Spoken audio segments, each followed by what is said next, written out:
comemoramos a proclamação da República. E foi o resultado de uma articulação entre militares e civis insatisfeitos com a monarquia. Havia insatisfação entre os militares com salários e com a carreira, além deles exigirem o direito de manifestar suas posições políticas, algo que tinha sido proibido pela monarquia. Havia também descontentamento entre elites emergentes com a subrepresentação da política da monarquia. Grupo na sociedade começava a exigir maior participação pela via eleitoral. A questão abolicionista também somou forças ao movimento republicano. Esses grupos se uniram em um golpe que derrubou a monarquia e expulsou a família real do Brasil. E hoje celebramos essa data muito especial, que é a proclamação da República.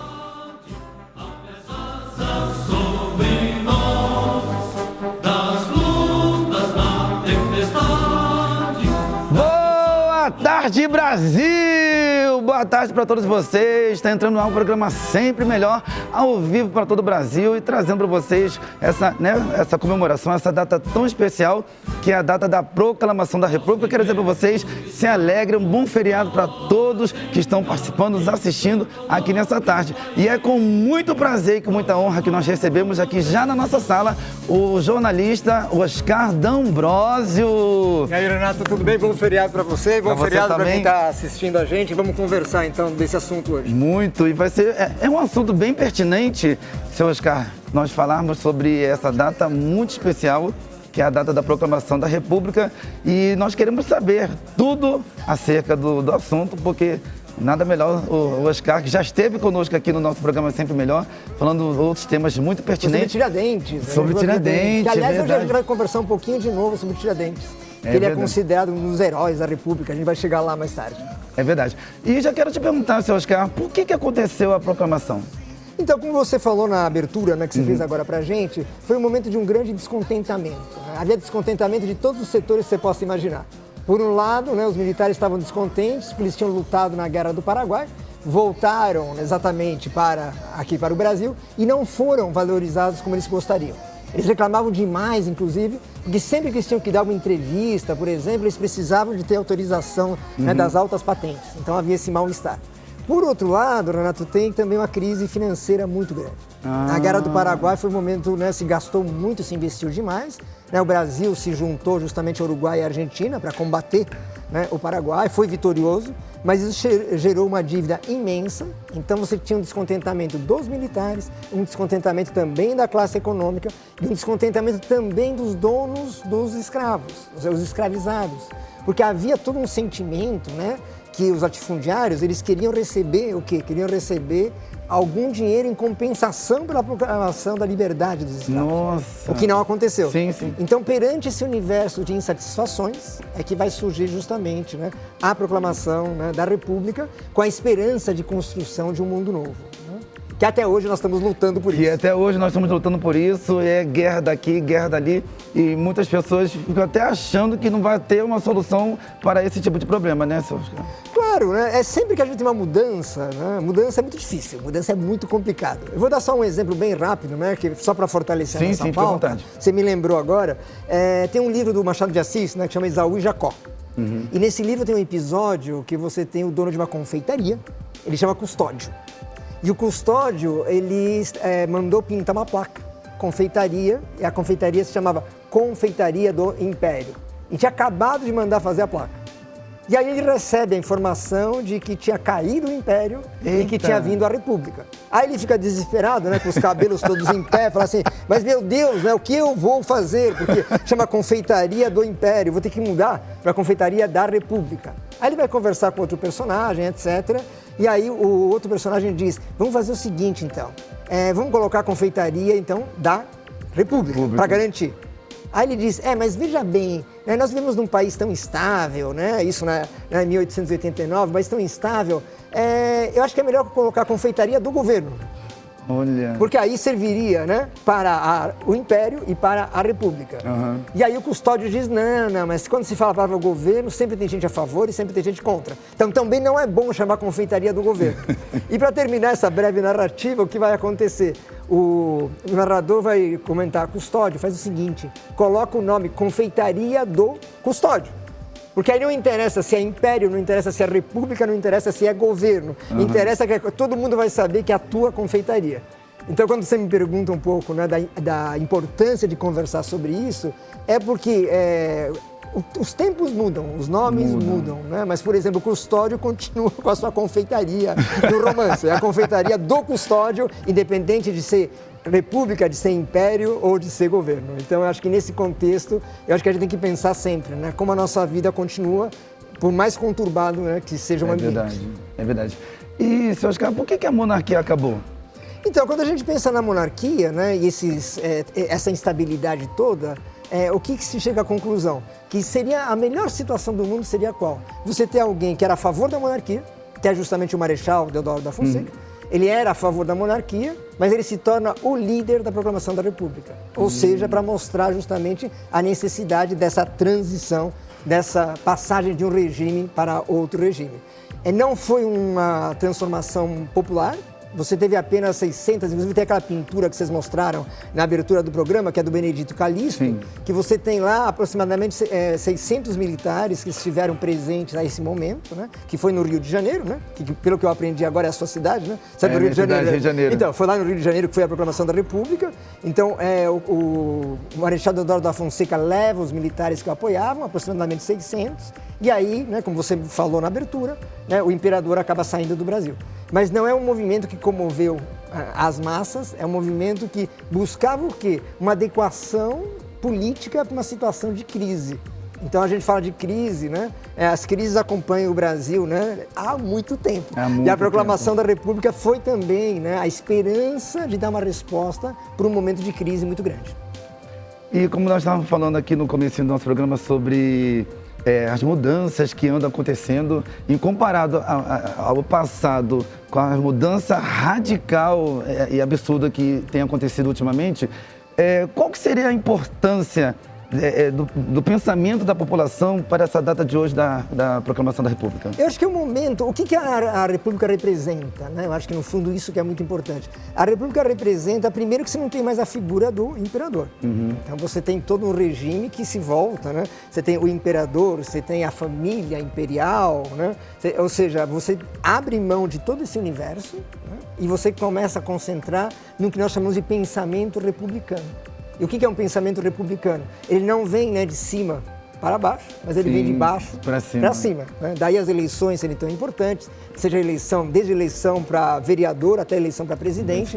O regime republicano, ele garante justamente o quê? Garante um respeito, né, ao sistema eleitoral e principalmente um respeito à ideia de que o pensamento vem da base. Quando você tem um imperador, o pensamento vem de cima. Dom Pedro I, Dom Pedro II, quem seja, né? Ele é vertical, mas é nesta progressão. Quando você fala em regime republicano, você fala exatamente o oposto, né? Somos nós aqui, né, a equipe que está aqui no estúdio, nós que estamos aqui, né, o pessoal que vai fazer pizza nordestina, é isso, né? É isso. Eu aprendi já pizza nordestina e pizza black and white. Eu aprendi tudo, tá? Eu não vou poder ficar até o final do programa, mas depois eu acompanho pelo meu celular, tá? Então, desde, né, o chefe de cozinha que vai fazer a pizza black and white, até eu como jornalista, você como apresentador e toda a equipe que está aqui no estúdio, o que todos nós temos o direito de escolher os nossos representantes. E é isso que o regime republicano traz de novidade. E acho que por isso que é um dia de festa, né? Sim. Porque muita gente fala, hoje é feriado, que legal, ontem emendou, hoje é terça-feira, emendou a segunda, que legal, é feriado. Eu acho que além de ser feriado, é ótimo, né? Estamos com nossas famílias, vocês estão trabalhando, né? Eu também. Mas o mais interessante é entender que o regime republicano é uma garantia, né, de respeito à Constituição, de respeito à sociedade e de relações mais justas entre as classes sociais, entre os credos, entre as raças e tudo isso. Porque a população, em geral, seu Oscar, ela anda com a mente muito mudada, está tudo muito mudado, muito radical. As pessoas, como você acabou de falar a respeito do feriado, a data do dia 15 é uma data muito especial, uma data comemorativa, onde a gente deva fazer uma retrospectiva da nossa vida em sabermos e honrar a nossa nação, que nós somos brasileiros com muito orgulho, mas só que não é isso que muitas das pessoas ultimamente não têm colocado na nossa mente. Como se fala de feriado, a pessoa já pensa nesse feriado. Viajar, curtir, lazer. como você havia vindo aqui no nosso programa falar sobre Tiradentes, que também é uma data muito importante, e veio hoje aqui no nosso programa. E eu queria que você falasse até mais um pouquinho sobre essa importância para que as pessoas possam colocar na mente que elas têm que sempre colocar em pensamento, em mente, que é uma data importante e colocar em prática isso no seu dia a dia. Acho que seja a independência, seja a república, seja Natal também. Sim. Acho que qualquer um desses feriados, eles são uma oportunidade de você parar para pensar. Uhum. Primeira coisa é essa, é uma reflexão para dentro. Sim.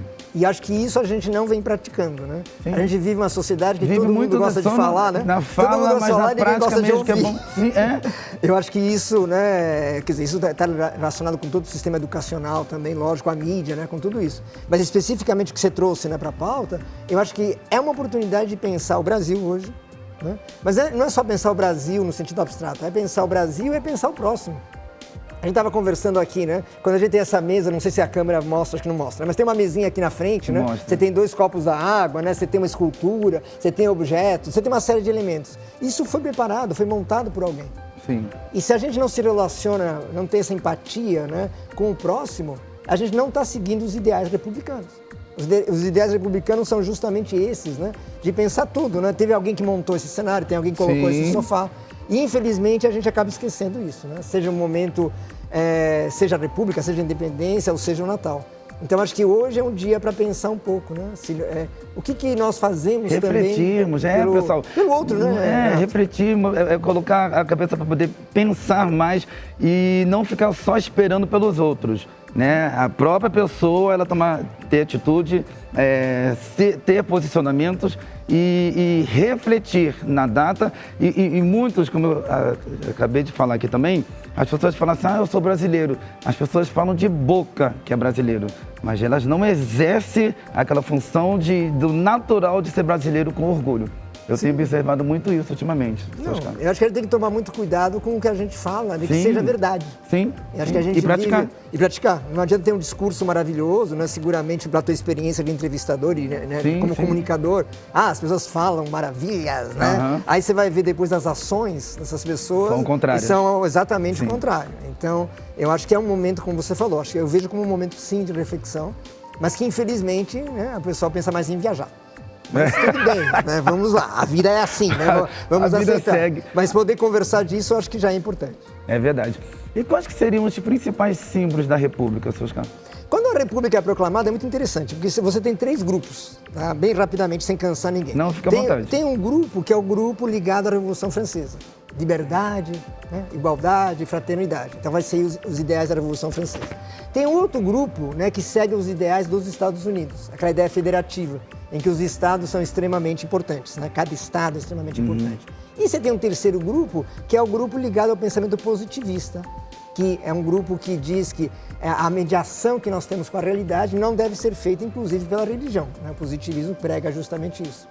Quando você tem a proclamação da República, esses 3 grupos, os 3 tomam o poder ao mesmo tempo, né? Então, obviamente, começa a ter, voltando para a tua pergunta, né? Começa a ter o quê? Discussões internas, né? Verdade. Primeira discussão foi a questão da bandeira.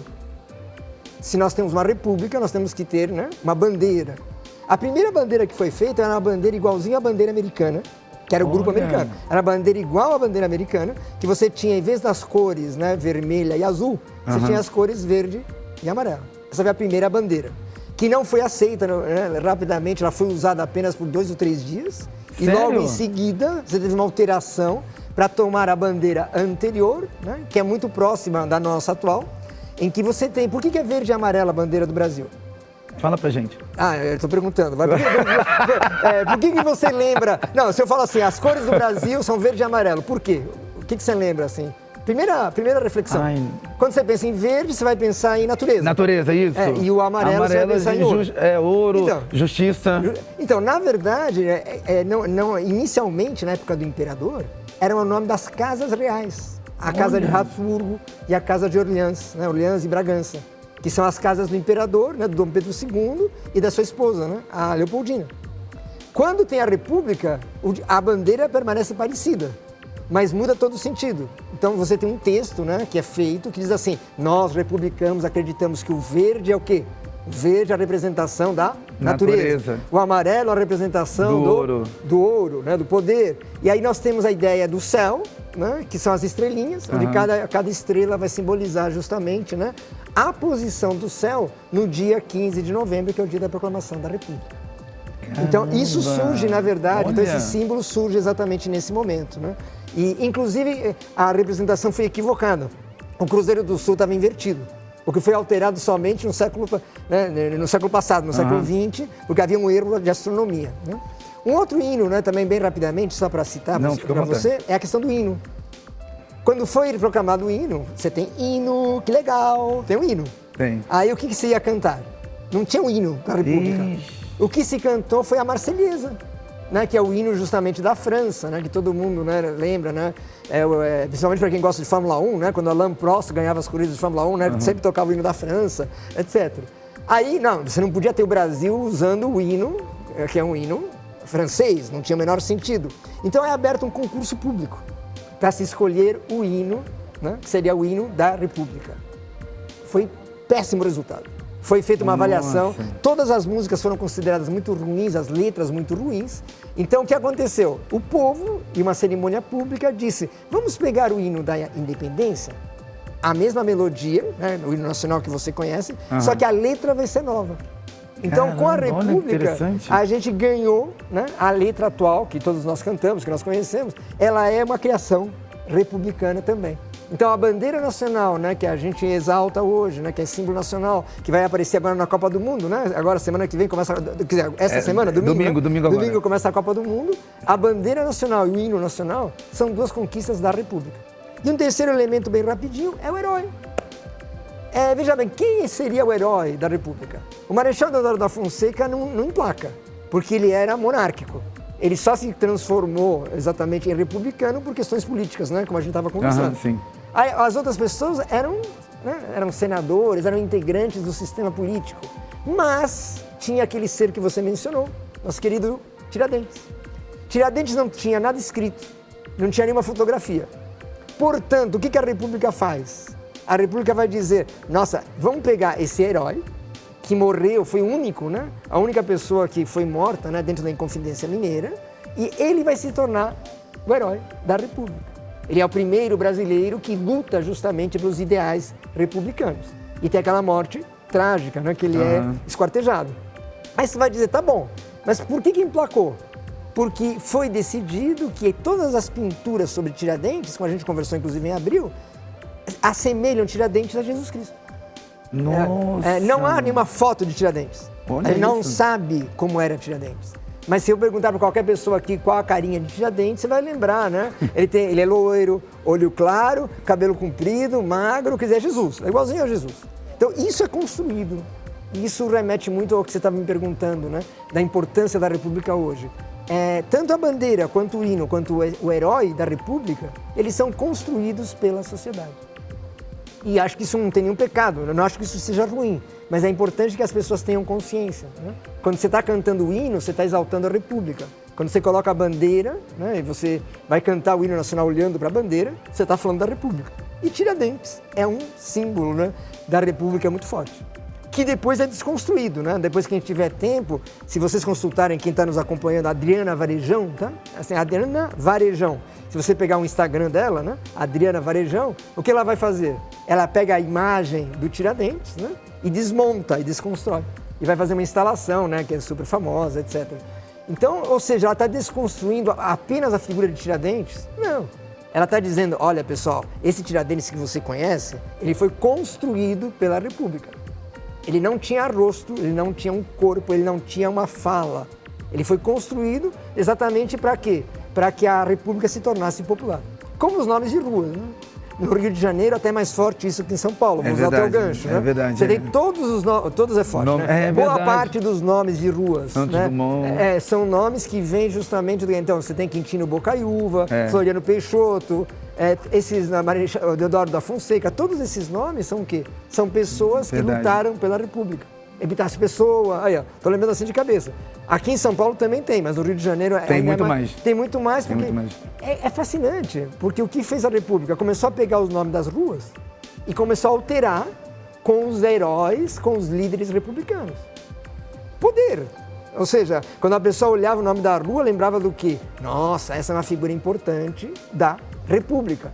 Verdade. Então, Dom Pedro, né, o que Dom Pedro representa, o que Dona Leopoldina representava, imperador, imperatriz, a ideia qual é? É você começa a apagar.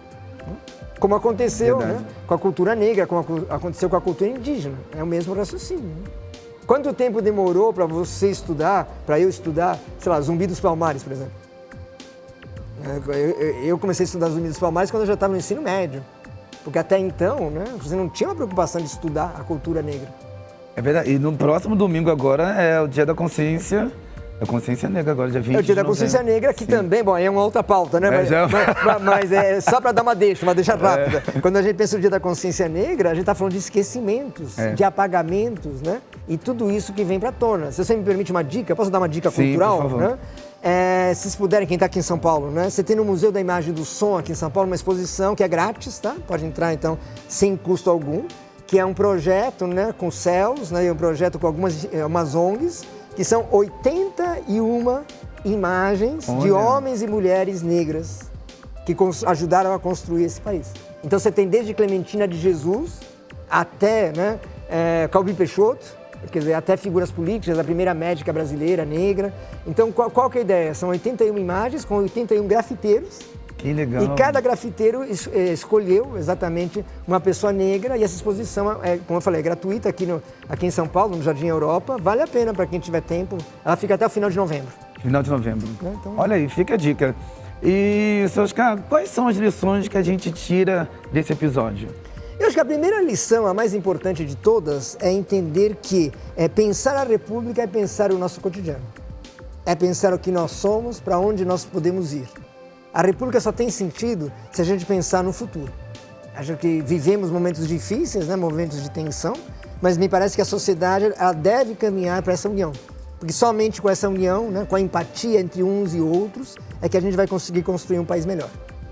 E quem se envolveu na República, na proclamação da República, que merece ser lembrado agora nesse ano de 2022? Tem uma figura muito interessante que é o José do Patrocínio. O José do Patrocínio é uma figura, assim como outras, né, que eu citei, Epitácio Pessoa e outras. Mas o José do Patrocínio é uma figura interessante porque ele se liga à questão, primeiro, da liberdade dos escravos. Então, essa questão da escravidão. Ele apontava que os negros eles não vieram para cá porque queriam, não vieram fazer turismo. Sim. Eles foram retirados, eles eram de uma origem imperial. Né? Esses negros que vêm escravizados para cá, eles constituíam o que? Impérios. Esses impérios negros são totalmente desmontados. E José do Patrocínio, quando começa a defender a liberdade, né, dos escravizados e também a proclamação da República, ele tenta construir uma sociedade mais equilibrada, mais justa e harmoniosa. Dentro de todas as limitações, né, de um homem do século XIX, claro, né? Não tem essa formação teórica que a gente tem hoje. Mas ele tinha uma percepção de que o Brasil só poderia ser um país importante no momento que ele harmonizasse as suas diferenças. Esse é um processo lento, é um processo demorado. Espero que antes que nós dois, né, vamos para outra dimensão, espero que isso aconteça. Não tenho certeza se vamos conseguir, mas tomara que isso aconteça, né? Talvez nossos netos consigam. Mas acho que essa oportunidade de trocar, de dialogar, é o primeiro passo. Sem diálogo a gente não consegue construir nada. Nada, e não chega a lugar nenhum também, né? Não chega a lugar algum. Se a gente continuar com essas guerras, guerras e indiferenças, a gente não vai chegar a lugar no nosso país e não vamos conseguir mudar o nosso Brasil, né? Sim, e acho que a palavra mágica aí é justiça social. Né? A ideia que a justiça social que independe de política. A justiça social é um princípio. Né? É um princípio. Quer dizer, se você matar alguém ou se eu matar alguém, nós seremos julgados da mesma maneira. Independentemente do seu credo, da sua cor de pele, do que você acredita, se você é pai, né, se você é gay, se você é transexual. A justiça social é isso, é que nós dois tenhamos o mesmo julgamento. Verdade. Seu Oscar, uma honra, mais uma vez eu digo, é uma honra poder te receber aqui, poder estar abordando esse assunto tão pertinente sobre o nosso país. E eu quero te pedir que, com todo respeito, você deixe seus contatos, telefone de contatos, redes sociais, para quem quiser saber mais profundo sobre a proclamação da República, Tiradentes e outros assuntos, pode estar te procurando. Perfeitamente, né? Então, o melhor caminho hoje é o Instagram, né? Sim. Então, que é Oscar D'Ambrosio Insta. Né? Oscar D'Ambrosio, que é meu nome, Insta. Né? e tem... Acho que esse é o melhor contato, né, para trocar ideias. Sempre a ideia de buscar o diálogo. Acho que o diálogo é que é absolutamente fundamental. É isso aí. Bom, meu amigo, mais uma vez, muito obrigado, seu Oscar. Imagina, é uma honra conversar com você. Bom trabalho, ótimo feriado e bom trabalho para todos aí da equipe, tá bom? Beleza, muito obrigado, seu Oscar. Até logo.